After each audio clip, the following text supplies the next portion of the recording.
Assalamualaikum warahmatullahi wabarakatuh. Bapak Ibu, rekan-rekan semuanya, apa kabar? Berjumpa lagi dengan saya Ana Andriani di channel kita.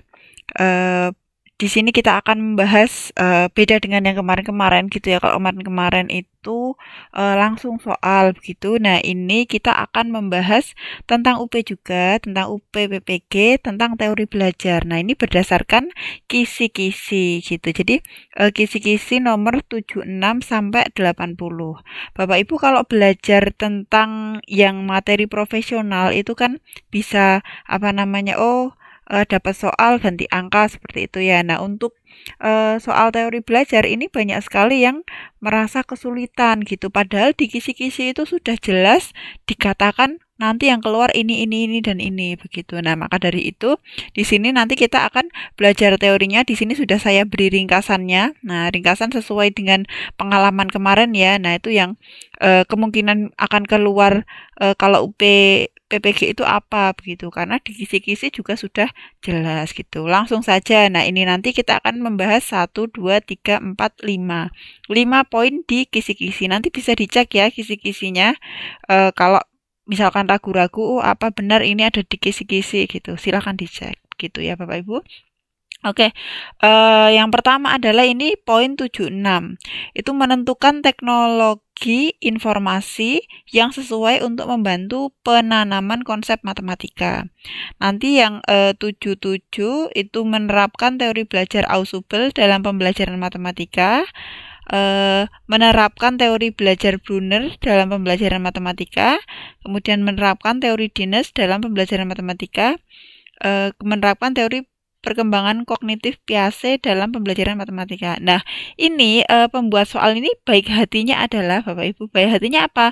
Sudah menyebutkan siapa-siapa saja, Ausubel, Brunner, Dines, Piaget kayak gitu kan. Terus ini ada langsung TI kayak gitu. Nah, jadi kalau teorinya itu apa namanya kisi-kisinya masih umum, misal menerapkan teori belajar dalam pembelajaran matematika. Nah, itu kan kita masih meraba-raba ya teorinya siapa gitu.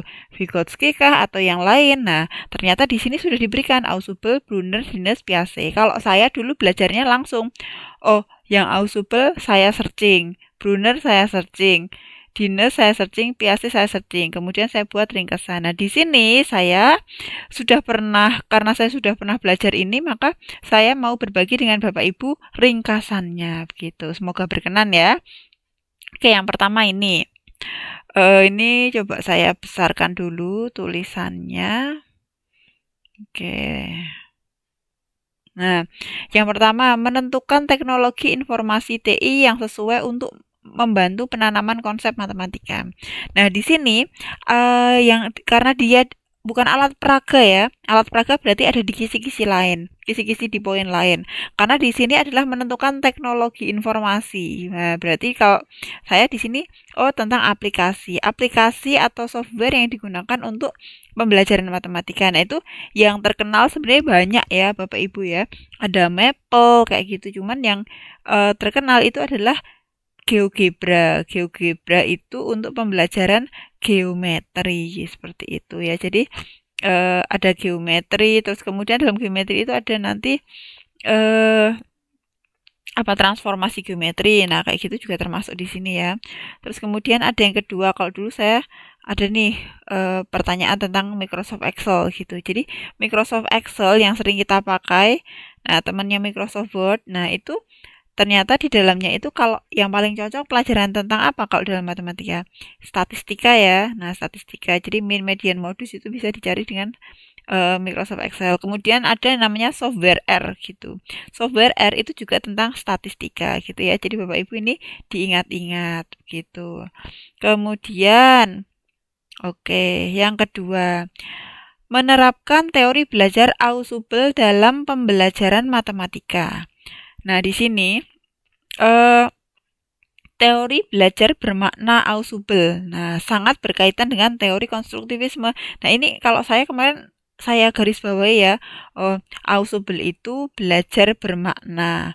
Ausubel belajar bermakna. Jadi siswa dilibatkan gitu. Jadi siswa dilibatkan di sini poinnya adalah siswa dilibatkan dilibatkan, atau bisa juga ini berbagi peran gitu ya, berbagi peran atau apa, bermain peran. Nah, seperti itu, bermain peran. Nah, kayak gitu. Jadi bisa ini, bisa ini, bisa ini. Kata kuncinya maksud saya ya Bapak Ibu ya. Kata kuncinya kalau ausubel itu adalah belajar bermakna, siswa dilibatkan, berbagi peran, bermain peran seperti itu ya. Jadi dia akan konstruktivisme. Keduanya menekankan pada pentingnya mengasosiasikan pengalaman, fenomena dan fakta-fakta baru ke dalam sistem pengetahuan yang telah dimiliki. Ausubel berpendapat bahwa untuk mengembangkan potensi kognitif siswa harus melalui proses belajar yang bermakna. Jadi pokoknya ini kata kuncinya. Kalau saya sih pegang kata kuncinya ya, ausubel itu belajar bermakna, siswa harus dilibatkan, siswa belajar harus berbagi peran dan bermain peran begitu. Jadi siswa bisa merasakan. Nah, ini ya teori belajar ausubel kayak gitu. Nah, Bapak Ibu kalau saran saya di itu ya, diringkas gitu loh. Kemudian ini menerapkan teori belajar Brunner dalam pembelajaran matematika. Nah, teori belajar Brunner itu dikenal dengan 3 tahap belajarnya Bapak Ibu. Ini diringkas ya, enaktif, ikonik, simbolik. Nah, nanti saya jelaskan perbedaannya. Ini kalau saya kemarin saya belajar dari sini. Ini adalah modul 1 geometri PPG ya. Ini di sini tahun 2019, padahal saya PPG 2021 juga masih pakai gitu. Modulnya sama gitu, cuma tahunnya aja beda.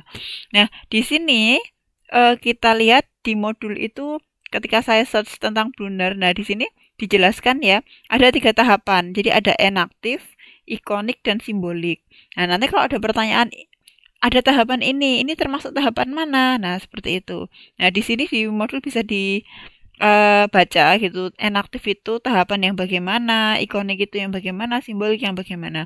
Nah, tetapi di sini saya sudah buat ringkasannya.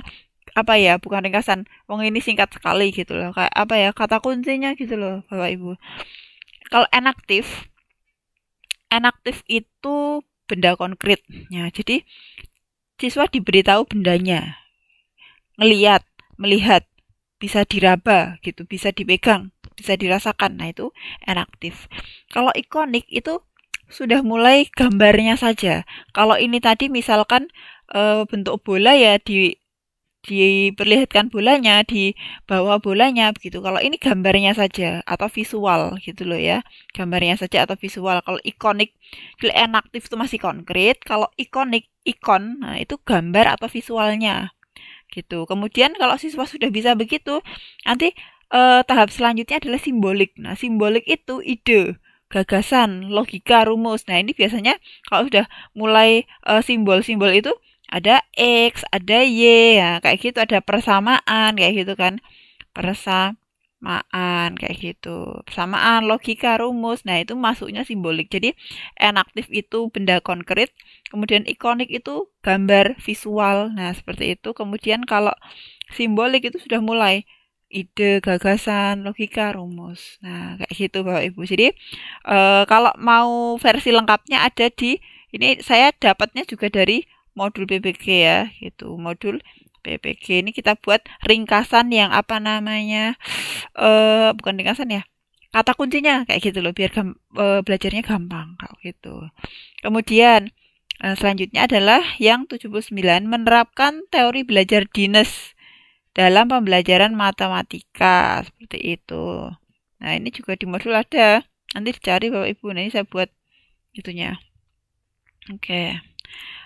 Menurut Dines, nah Dines itu sebenarnya kan dia berkiblat pada Piaget ya Bapak Ibu ya, dia berkiblat pada teori Piaget gitu, belajar sambil bermain gitu. Jadi belajar bermain ini belajarnya menyenangkan. Nah, bermain kata kuncinya. Nah, Dines itu belajar sambil bermain.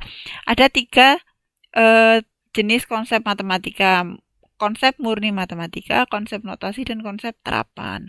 Nah, Dines ini mengemukakan bahwa tiap-tiap konsep atau prinsip dalam matematika disajikan dalam bentuk yang konkret, akan dapat dipahami dengan baik gitu. Jadi kalau bendanya itu nyata, itu siswa bisa memahami dengan baik begitu loh, sehingga dia itu menginginkan pelajaran matematika itu dibuat dalam bentuk permainan. Nah, kayak gitu ya. Jadi saya tulis lagi di sini.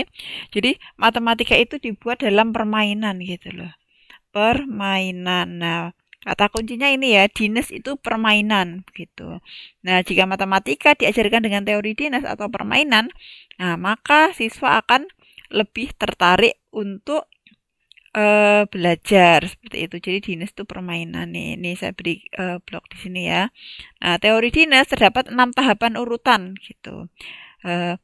Permainan bebas, permainan menggunakan aturan, nah mencari kesamaan sifat dengan presentasi, dengan simbolisasi dan formalisasi. Kalau ini mungkin kita nggak menghafalkan nggak apa-apa ya, tapi yang penting kita tahu konsep kata kuncinya tadi, dinas permainan. Nah, pokoknya kalau Bapak Ibu ingat ini ya, insya Allah nanti kalau ujian bermanfaat gitu. Seingat saya berharap bermanfaat gitu. Kemudian ini yang ini teori Piaget ya. Oke, ini terakhir nih. Agak banyak. Teori Piaget dalam pembelajaran matematika. Nah, di sini jadi Piaget itu membagi menjadi 4 tahapan ya, sensori motorik. Nah, itu 0 sampai 2 tahun. Itu artinya dia memegang apa namanya? Bisa pegang kayak gitu ya. Nah, sensori motorik, kemudian ada praoperasional dari umur 2 sampai 7 tahun. Kemudian yang ketiga adalah tahap operasional konkret. Nah, 7 sampai 11 tahun. Jadi mungkin ini SD ya. Nah, ini SD. Kemudian tahap operasional formal itu SMP, sekitar umur SMP ya berarti ya. Operasional konkret, operasional formal itu 11 sampai 15 tahun kayak gitu. Nah, jadi menurut teori Piaget itu ada 4 tahap. Nah, kalau bayi, bayi berarti masih 1 kayak gitu. Nah, ini contohnya nih, contoh. Nah, ini kalau sensori motorik itu anak belajar tentang sentuhan dan indera lain, misalkan memegang benda begitu. Kemudian ini nomor 2 ini praoperasional ini seperti anak PAUD ya. Nah, 2 sampai 7 tahun PAUD, kemudian SD. Nah, itu kan masih melihat sesuatu itu dengan nyata juga gitu. Kemudian yang keempat, tahapan konkret. Nah, ini operasional konkret ya. Dia itu bisa dalam kategori 7 sampai 11 tahun, berarti SD itu juga bisa di sini, SD awal kayak gitu. Kemudian di sini sudah mulai nih SMP, SMP, SMA dan seterusnya itu ya. Dia sudah bisa penalaran verbal, pemikiran hipotesis, nah seperti itu. Jadi Bapak Ibu, ini silakan dihafalkan ini 1, 2, 3, 4. Nah, kemudian dalam Piaget nggak cuma seperti itu ya Bapak Ibu. Nah, di sini nih ada tahap-tahapan ini menurut Piaget, ini yang penting menurut Piaget. Nah, itu proses belajar akan terjadi itu mengikuti tahap-tahap asimilasi. Nah, harus tahu nih asimilasi apa, asimilasi, akomodasi, dan ekuilibrasi. Yang paling gampang ekuilibrasi. Kenapa? Karena menurut bahasa saja equilibrium ya, ekuilibrasi itu seimbang gitu. Jadi dia penyeimbangan gitu. Yang pertama, yuk kita cari yang ini dulu. Proses asimilasi itu apa? Asimilasi merupakan proses pengintegrasian atau penyatuan informasi baru ke dalam struktur kognitif yang telah dimiliki oleh individu kayak gitu ya. Nah, jadi penyatuan informasi baru ke dalam struktur kognitif yang telah dimiliki oleh individu. Yang kedua, proses akomodasi. Akomodasi itu apa? Penyesuaian struktur kognitif ke dalam situasi baru.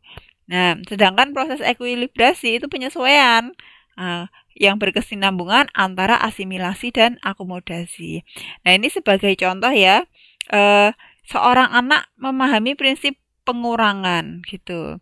Nah, ketika mempelajari prinsip pembagian, nah berarti kan ada proses nih, ada proses pengintegrasian antara prinsip pengurangan yang sudah dikuasainya dengan prinsip pembagian. Nah, informasi baru ini. Nah, ini namanya asimilasi gitu. Jadi mengintegrasikan sesuatu informasi baru gitu terhadap informasi yang telah dimiliki gitu ya. Nah, kemudian jika anak diberikan soal pembagian, maka situasi ini disebut akomodasi. Artinya anak tersebut mengaplikasikan atau memakai prinsip-prinsip pembagian dalam situasi yang baru dan spesifik gitu. Jadi kalau asimilasi itu ada informasi baru, menambah informasi baru, dia menyesuaikan kayak gitu loh ya. Jadi mengintegrasikan